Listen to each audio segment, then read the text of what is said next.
गलतियों के नाम पौलुस रसूल का खत 3 बाब और उसकी 27 आयत। गलतियों के नाम पौलुस रसूल का खत 3 बाब और 27 आयत। जो सुबह आयत थी वही दोबारा, लेकिन नए तरीके से और कुछ और नई बातों के साथ। गौर कीजिएगा, जिन्होंने सुबह सुना था वो दोबारा सुने और कुछ नई बातें हैं मजीद सीखें, और जिन्होंने सुबह अटेंड नहीं की वो भी गौर से सुने। कलाम मुकद्दस के अंदर यूं मरकूम है, गलतियों 3 बाब 27 आयत, और तुम सब जितनों ने मसीह में शामिल होने का बपतिस्मा लिया, मसीह को पहन लिया।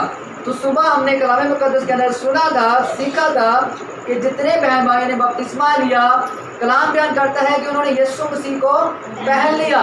मैं बात कर रहा था सुबह कि हमने जो कपड़े पहने होते हैं वो हमारे बदन को क्या करते हैं, छुपा देते हैं, और फिर हमारा बदन नहीं नज़र आता बल्कि उसके ऊपर जो कपड़े पहने होते हैं वो नज़र आते हैं। जैसे हमारे कपड़े हमारे बदन को छुपा देते हैं, वैसे ही जब हम बपतिस्मा लेते हैं तो यीशु मसीह को पहन लेते हैं, तो फिर हमारी पर्सनैलिटी, हमारी शख्सियत सारी कमियों, कमज़ोरियों, खताओं के साथ छुप जाती है, और नज़र भी कौन आता है आगे फ्रंट पे, यीशु मसीह। और ज़रूरी है कि फिर हमारी ज़िंदगी से यीशु मसीह नज़र आए। अजीज़ों, कलाम मुकद्दस के मुताबिक, इस आयत के मुताबिक ज़रूरी है कि जब बपतिस्मा लिया है तो लिखा हुआ है कि पुरानी चीज़ें जाती रही, देखो वो सब नई होगी।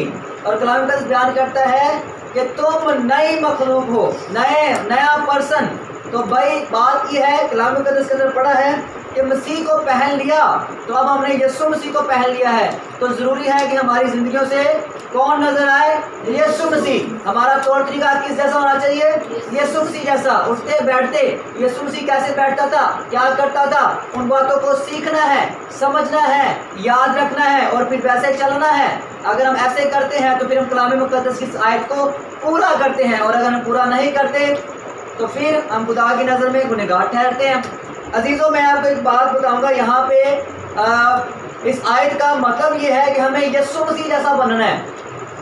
ओके, एक खादम है, उसकी गवाही मैंने सुनी, ये सच्ची गवाही है, सुनिएगा। एक खादम गवाही दे रहा था, उसने कहा कि मैं एक हैकल में गया, बहुत बड़ी हैकल में। हालेलुया, आवाज़ आ रही है सही से जी। अजीज़ों, उस खादम ने कहा, एक पास्टर था, वो एक दूसरे चर्च में गया, और उसने वहाँ पे पहली दफ़ा गया था। वो वहाँ पे गया और उस चर्च के अंदर एक पास्टर आया कलाम सुनाने, और उसने कहा कि जी आज मैं यहाँ पे खड़ा हूँ, कलाम सुना रहा हूँ। बड़े गौर से, बड़ी तवज्जो से इस स्टोरी को मतलब इस गवाही को सुनिएगा। मैं दोबारा से रिपीट करता हूँ कि एक पास्टर ने कहा कि वो एक चर्च में गया, एक पास्टर ने अपनी गवाही सुनाई, मैं उसकी गवाही आपको सुना रहा हूँ। और उसने कहा कि मैं उस चर्च में पहली दफ़ा गया था, और उसने कहा कि कलाम के वक्त एक पास्टर सामने आया, और वो पास्टर कलाम सुनाने से पहले उस पास्टर ने कहा कि आज मैं जो कुछ हूँ खुदा में, या मैं यहाँ पे खड़ा हूँ, उसने कहा कि उसने एक पास्टर का नाम लिया कि भाई मैं फलां पास्टर की बदौलत यहाँ पे खड़ा हूँ। जैसे कि फ़र्ज़ करें कि किसी चर्च में कोई कलाम सुना रहा हो और वो कहे जी मैं आज यहाँ पे पास्टर अनवर फजल साहब की वजह से, या जो बड़े खादमीन है पास्टर शहजाद की वजह से, मतलब कि किसी बड़े खादम का नाम ले। वैसे ही उसने उस इलाके के एक बड़े खादम का नाम लिया और कहा कि आज अगर मैं यहाँ पे हूँ तो उस खादम की वजह से हूँ। अब जो पास्टर गवाही दे रहा था, ये सारी स्टोरी बता रहा था, उसने कहा कि उस पास्टर ने जिसका नाम लिया मैं उसके बारे में नहीं जानता था। कहता मैं हैरान हुआ कि ये कौन सा बंदा है जिसके बारे में ये बात कर रहा है। कहता मैं अगले बार वहाँ पे गया और फिर से एक दूसरा पास्टर स्टेज पे आया। कहता वो बहुत बड़ा पास्टर चर्च था, वहाँ पे उस चर्च के बहुत सारे पास्टर, एल्डर, डीकन, मुबशर थे, और बहुत से लोग कलाम सुनाते थे। कोई इतवार कोई मतलब उस इतवार दूसरा बंदा ऐसे, क्योंकि उनकी बहुत बड़ी टीम थी, बहुत ज़्यादा चर्च के कलीसिया थी।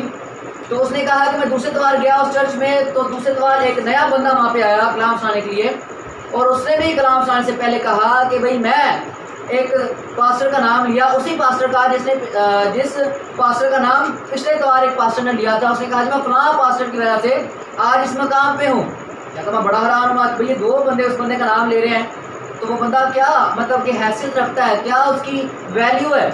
कहता मैं तीसरी दफ़ा गया, तीसरे बार तो एक और मुबशर उठा कलाम सुनाया और उसने भी कहा जी मैं उस खातम की वजह से हूँ। कहता बात खत्म हुई और मैं उस बंदे को मिला और मैंने उससे पूछा कि भाई जिसका नाम आपने लिया, मैं 3 बार से उस पास्टर का नाम सुनता आ रहा हूँ, वो पास्टर कौन है? कहता मैंने उससे पूछा कि वो पास्टर कौन है।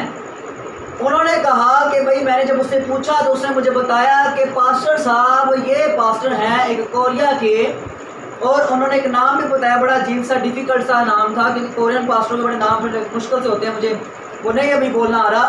तो उन्होंने कहा कि जी पास्टर साहब ये नाम है पास्टर साहब का, और उन्होंने कहा कि मैं उस पास्टर के बारे में जिनके बारे में मैं बोल रहा हूँ उनके साथ एक दफ़ा मैं खिदमत करने के लिए एक दौरे पे गया, एक विज़िट करने के लिए एक इलाके पे गया, और उन्होंने कहा कि मैं उन्हें उस पास्टर के साथ 3 दिन गुजारे खिदमत करते हुए।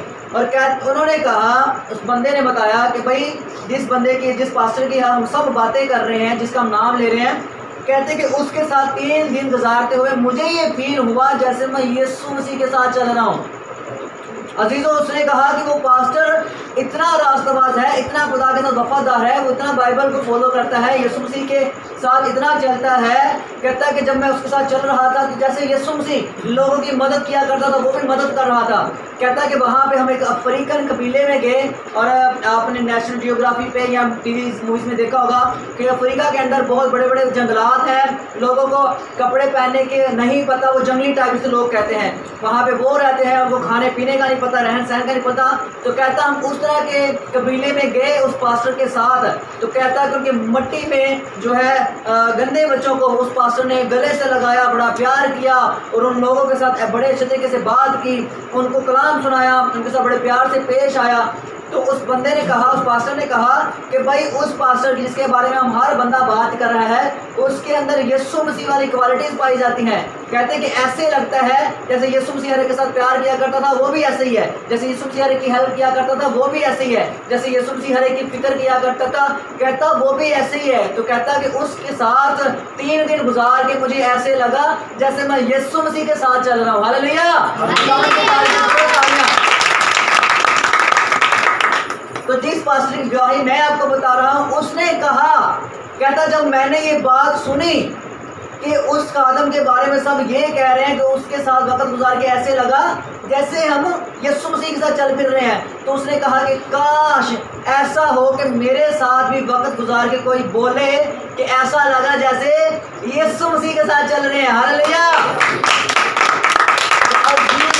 आज ज़रूरत है हमें ऐसा बनने की कि हमारे साथ कोई उठे बैठे चले फिरे तो वो बोले आपके बारे में और मेरे बारे में। हमें ऐसा बनना है, ऐसी बातें, ऐसे काम, ऐसी मोहब्बत, ऐसा एक अखलाक कि हमारे साथ उठने बैठने वाले लोग जो यीशु मसीह को जानते होंगे, यीशु मसीह की पर्सनैलिटी के बारे में उन्होंने सुना होगा, पढ़ा होगा, वो बोले कि ऐसा लगता है जैसे हम यीशु मसीह के साथ चल फिर रहे हैं। और ऐसा हो जाए तो सोचे कमाल है कि नहीं, और ऐसा हो सकता है। मैंने सुबह कलाम मुकद्दस को बयान करते हुए एक बात की थी कि यहाँ पे आयत पड़ी है कि जिन्होंने बपतिस्मा लिया उन्होंने मसीह को पहन लिया। तो पहनने का मतलब है कि अब हमारे अंदर से मसीह नजर आना चाहिए, हमारे पुराने कामों वाली ज़िंदगी या पुराने कामों वाला इंसान नजर नहीं आना चाहिए। मैंने सुबह एक बात की थी कि हम इंसान होते हुए कहते हैं कि भाई यीशु मसीह तो खुदा था, उसके लिए तो इंसान बन के बेशक वो आया, लेकिन उसने सारी गलतियाँ नहीं की, तो भाई वो खुदा था, वो तो कर सकता है। तो मैंने सुबह 2 इंसानों की मिसाल दी थी जो नबी हैं बाइबल के अंदर। तो मैंने कहा था कि वो इंसान होकर इतने परफेक्ट रहे कि खुदा ने उनको जिंदा आसमान पे उठा लिया। तो पहले का नाम लिया था मैंने, अगर किसी को याद हो तो कोई बताए।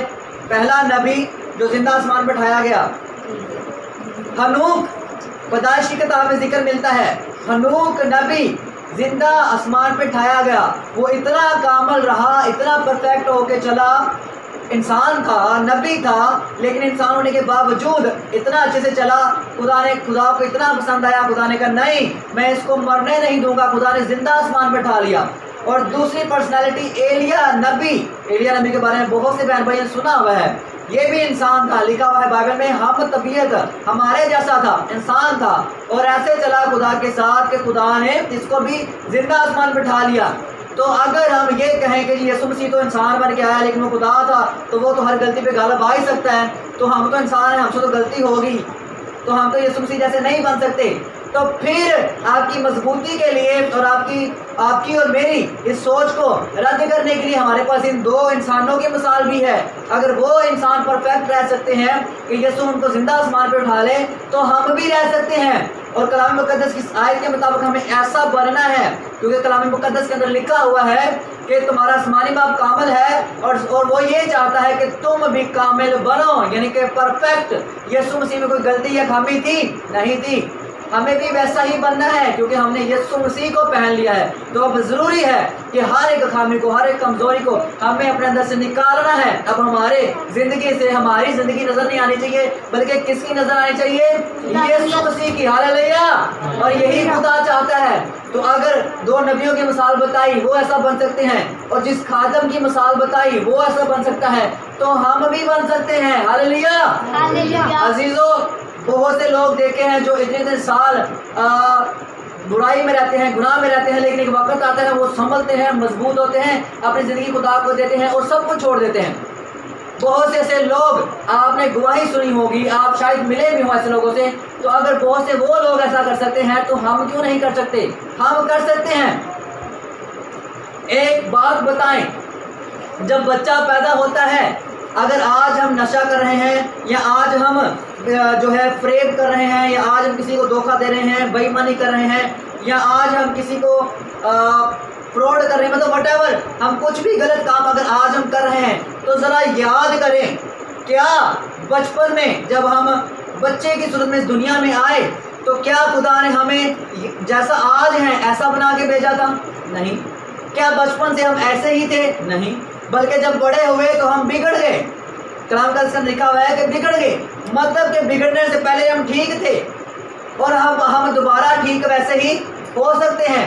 यानी कि हम शुरू से खराब नहीं है, बीच में आगे हो गए, और पहले बचपन से लेके जब तक होश हमारी जब तक खराब नहीं हुए, तो उस टाइम में हम सही थे, तो हम शुरू से खराब नहीं है। तो हमने गलत चीज़ों को खुद अपनाया, या हालातों में पड़ गए, या मजबूरी की सूरत में, या किसी के बहकाने पे हम सही थे लेकिन गलत चीज़ों को अपनाया। तो जब गलत चीज़ों को हमने अपनाया, तो गलत चीज़ों को किसी ने हमारे ऊपर फोर्सफुली हमारे अंदर फीड नहीं किया, बल्कि किसी ने हमारे अंदर डाला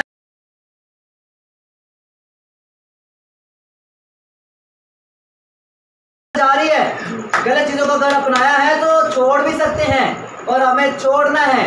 जैसे पैदा होते हुए दुनिया में आते हुए बिल्कुल सही थे, वैसा ही हमें बनना है, क्योंकि कलाम मुकद्दस के अंदर लिखा हुआ है कि जो आसमान की बादशाही को बच्चे की मानत कबूल करता है, जो बच्चे की मानत यीशु मसीह के पास आता है, वो आसमान की बादशाही में दाखिल हो सकता है। क्योंकि बच्चों की ज़िंदगी बड़ी ज़बरदस्त होती है, हर तरह की बुराई से जो है दूर होती है। अगर वो गलती कर भी लेते हैं, झगड़ा कर भी लेते हैं, फिर 2 मिनट बाद देखे वो फिर से वहीं पे कट्टे खेल रहे होते हैं। लेकिन जब हम बड़े हो जाते हैं तो गुस्सा, गिला, नाराज़गी हम जो है दिल में रखते हैं, जो है बहुत ज़्यादा। लेकिन बच्चे ऐसा नहीं करते। तो यीशु मसीह यही चाहता है कि जैसे बचपन में खुदा ने हमें दुनिया में भेजा था बिल्कुल परफेक्ट, बिल्कुल सही, हम वैसे ही बन जाएं। हालेलुया। और हमें बनना है, और बनने की जरूरत है, और हम बन सकते हैं। तो आज ज़रूरत है, एक बात के साथ वाइंड अप करूँगा। जिन्होंने बपतिस्मा लिया, उन्होंने यीशु मसीह को पहन लिया। अब हमारी ज़िंदगी से कौन नजर आना चाहिए? यीशु मसीह। और दूसरी बात, अगर उस खादम के बारे में दूसरे खादमों ने कहा कि इनके साथ चल के ऐसा लगा जैसे यीशु मसीह के साथ चल रहे हैं। अजीजों, क्या आप नहीं चाहते कि आपके साथ भी उठने बैठने चलने फिरने वाले लोग ऐसा बोलें आपके बारे में, कि इस बहन के साथ बात करके, इस भाई के साथ बात करके, इस बच्चे के साथ बैठ के, इस बड़े के साथ बैठ के, इस बुजुर्ग के साथ बैठ के बात करके मुझे ऐसा लगा जैसे यीशु मसीह के साथ बात कर रहा हूँ। क्या आप अपने बारे में ऐसा नहीं सुनना चाहते? कौन अपने बारे में ऐसा सुनना चाहते हैं? हाथ दिखाएं। हालेलुया। तो सुनना चाहते हैं तो हमें ऐसा बनने की जरूरत है।